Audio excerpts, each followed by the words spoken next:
रामपुर गांव में एक किसान अपनी पत्नी और बच्चों के साथ रहता था।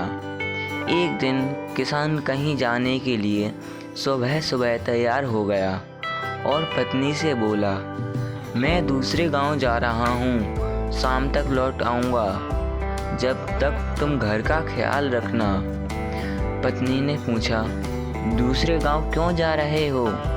किसान ने जवाब दिया, मेरा मित्र अपनी भैंस बेच रहा है, उसे देखने जा रहा हूँ।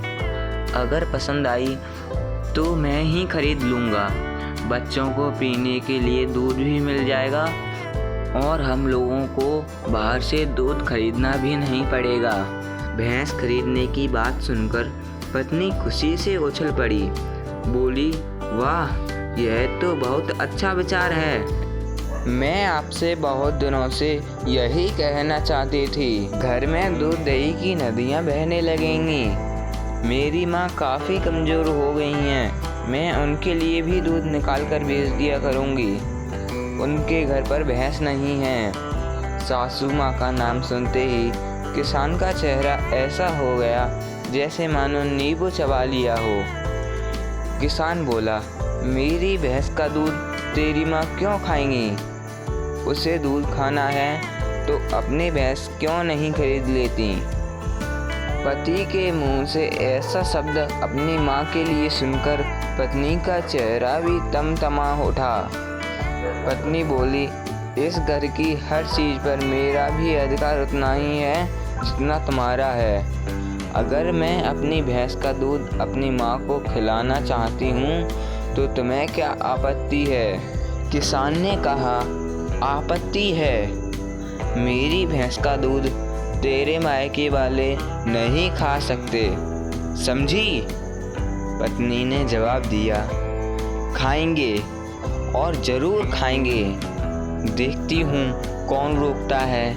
किसान ने कहा, मैं रोकूंगा।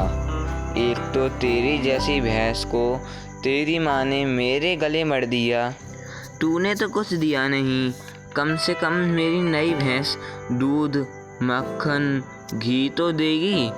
पत्नी ने कहा, अच्छा, मैं भैंस हूँ, अब तो मैं अपनी माँ को भैंस का मक्खन और घी निकाल कर ज़रूर भेजूँगी। अगर तेरी माँ ने मेरी भैंस का दूध, दही और घी खाया तो मैं तेरी माँ की गर्दन पकड़कर सारा दूध दही बाहर निकाल लूँगा।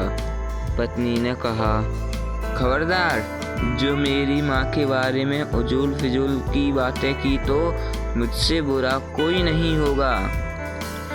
दोनों का विवाद धीरे धीरे महाभारत में तब्दील हो गया। चिल्लाने की आवाज़ पूरे मोहल्ले में गूंजने लगी। पड़ोसियों को लगा कि घर में शायद कोई सीरियल शूट हो रहा है। उनके पड़ोस में एक चतुर चालाक पड़ोसी रहते थे। वे माजरा देखने आए। उसने दोनों पति पत्नी से झगड़े का कारण पूछा। फिर जैसे ही पूरी बात समझी, उसने एक लाठी उठाई और किसान के घर में तोड़ फोड़ शुरू कर दी। एक दो मटके फूट भी गए। किसान और उसकी पत्नी दोनों हक्के बक्के रह गए। किसान बोला, अरे भाई, तुम्हें क्या हो गया? मेरे घर में नुकसान क्यों कर रहे हो? पड़ोसी बोला, तेरी भैंस ने मेरा बहुत नुकसान करा दिया, सारा खेत चर गई और फिर मटका फोड़ने लगा।